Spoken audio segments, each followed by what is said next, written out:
Welcome back. It is 7:40. We have new information. A Brownsburg family is moving to sue the school district. Two former school staffers, as you know, at Brown Elementary, accused of abusing a 7-year-old special education student. The family has filed a tort claim. That is the first step in notifying the district of a possible lawsuit. Right now, again, 5 former staffers with Brownsburg School face charges in the incident. 2 accused of forcing the child to eat his vomit in February. Those staffers have either been fired or resigned from the district. Parents went to a special meeting last night to let their voices be heard. So my son, he wasn't directly affected by this, but like all the other life skills parents, we are all, obviously, like I know I have been nervous and anxious to send my son to school. Like my son's nonverbal. So it's like your biggest fear. More monitoring of the cameras, possibly more cameras in place, reporting, more structures, training. Now, attorneys Catherine Michael and Tammy Meyer represent the family of that 7-year-old. They join us live on the Rad Couch now to talk more about what you have uncovered, what you've seen, helping the family. Thank you for being here. Let's start with the meeting. Catherine, we'll start with you. What came out of the meeting last night? What was this meeting about? So what we understand is this meeting was to talk to parents in the life skills classroom about some of the problems that have occurred and what changes they say are going to be made. The unfortunate thing that we're hearing from many parents is there are not a lot of changes that are going to be made, and there weren't a lot of explanations provided to those families. So they left more frustrated? That's what we understand, is that they left more frustrated. And I think as attorneys who are dedicated to child welfare, that we would really expect a school district to be making some massive changes to ensure that this never happens to another family again. Tammy, as you jump into the conversation, how is the little boy? How is the family doing? Because I know a lot of people watching, their first concern is what happened to him and how is he doing now? Obviously, they're struggling. Yeah. This has been very traumatic for them, as you can imagine, and we're doing everything we can. But the thing that I have seen in the last couple of weeks is the outpouring of support from the community, and that means a lot to them. Yeah, I can only imagine that they need that. Catherine, let's talk about this meeting a little bit more, because there was something that came out. We had a reporter that tried to get some information, was kicked off the property.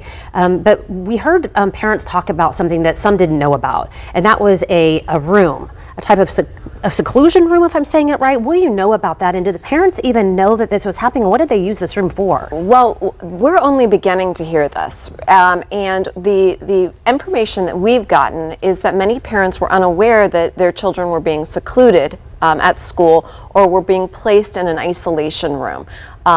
And apparently many of them just learned about this last night.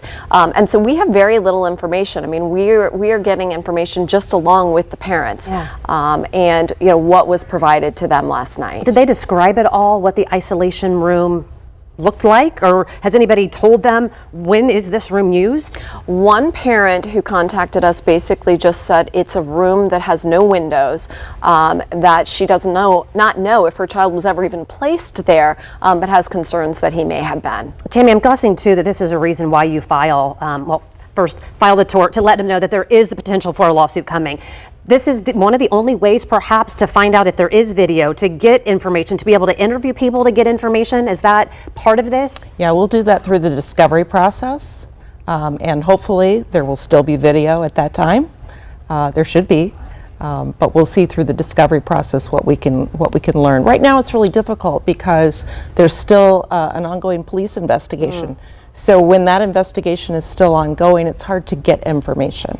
Catherine, for those that are watching, what is the main message at this point that you would like for viewers or parents that maybe have a child in a similar situation that you want them to know? I think it's really important, if you saw abuse, whether it was this year, last year, 5 years ago, regardless of what school district you're in, that you come forward. We hear from a lot of staff members that they're afraid to come forward because of the mandatory reporting requirements. Now will they be charged if they speak out? And I think that they really need to be considering the welfare of the children within those schools and really speak up, because this is a problem that we have in Indiana that seems to be really growing. And that's a big concern and it should be for all of us. And those individuals really do need to come forward. Tammy, what do you know about video and cameras? I mean, I don't believe that they're required in schools. I know that there are a lot of parents that say, I want to be able, I mean, I don't even know how, this just came to my mind. I think about when I go on vacation and I take my pet. And my pet, I get to watch my pet all day long. Mm-hmm. I can listen and I can watch what my pet is doing in the pet hotel. Why can't I see what is happening with my child in a schoolroom when we know that these issues are there? Is that a concern or? Sure, exactly. And I think that was raised last evening, my understanding, by several of the parents. We've got video everywhere these days, in the mall, in restaurants, wherever. Why can't we have a video, particularly in the special needs classrooms and in the isolation rooms? Why not? I hear, I mean, again, I don't want to make it bigger because we don't know what happens in that, but just the sound of it, it hurts my heart.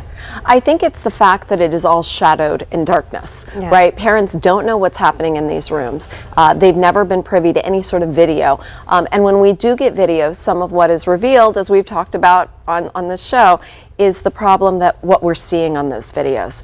And, you know, sometimes where there's smoke, there's fire. And then when you see a fire in one place, chances are there's fires in others. And I think that's what's scary to a lot of families. If this is what we see, what is happening where we don't see? Right, we know that you will, you know, get as much information as you can. We invite you back to talk more about it when you do. Good to see both of you. We appreciate you. Thank you. 7:46 is your time right now. Beth?